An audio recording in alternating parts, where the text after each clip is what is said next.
আজকে শেখ হাসিনাকে যারা আশ্রয় প্রশ্রয় দিয়েছেন দীর্ঘ 15-16 বছর, এখনো তারা দিয়ে যাচ্ছে।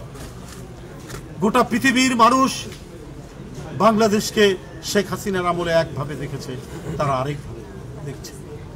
বারবার বলা হয়েছে বাংলাদেশের মানুষ কি মানুষরা দেখা মাত্রই সীমান্তে আপনি গুলি করে হত্যা করেন, আপনি ঠাকুরগাঁর বালিয়াডাঙ্গিতে গুলি করে জয়ন্ত কুমারকে হত্যা করলেন। কয়েকদিন আগে 1 সেপ্টেম্বর এই বৃহত্তর সিলেট জেলার মৌলভীবাজারে স্বর্ণা দাস তাকে গুলি করে হত্যা করলেন। বাংলাদেশে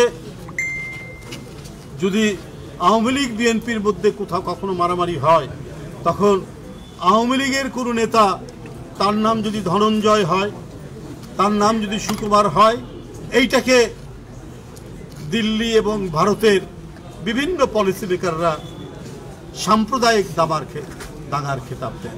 আজকে যে বাংলাদেশি নাগরিক জয়ন্ত এবং স্বর্ণা দাসকে আপনার বিএসএফ গুলি করে হত্যা করলো, এটা কি বলে আপনারা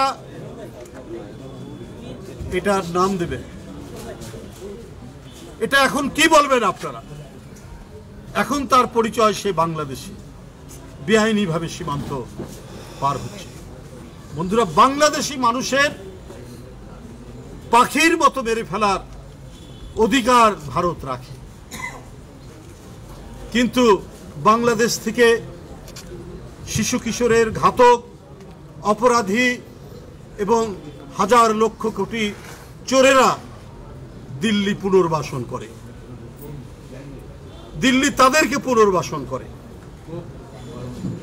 আর সীমান্তে বাংলাদেশিদের দেখা মাত্রই সে হিন্দু হোক, মুসলমান হোক, বৌদ্ধ হোক, তার বেঁচে থাকার অধিকার নেই।